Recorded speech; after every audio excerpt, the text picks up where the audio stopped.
Вече 11 години Киро Георгиев продава пуканки. Стартирал със своя собствена рецепта, която променял и подобрявал, докато стигне до настоящия резултат.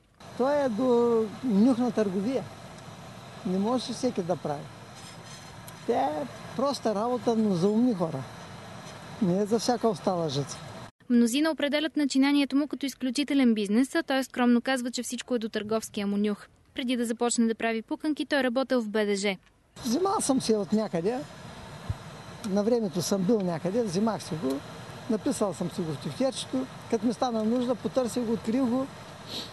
Пробах един-два пъти, измени някои неща, побългарих и стана.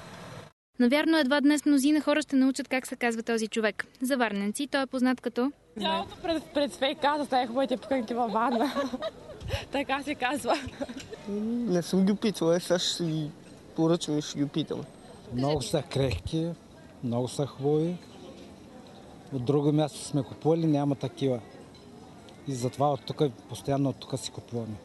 Киро Георгиев е неформалният носител на наградата за образуване на най-дългата опашка за пуканки. В по-натоварените дни пред машината му се извива повече от 100-метрова опашка, а той обяснява успеха си просто. Вижте сега, аз съм 365 дена на мястото си.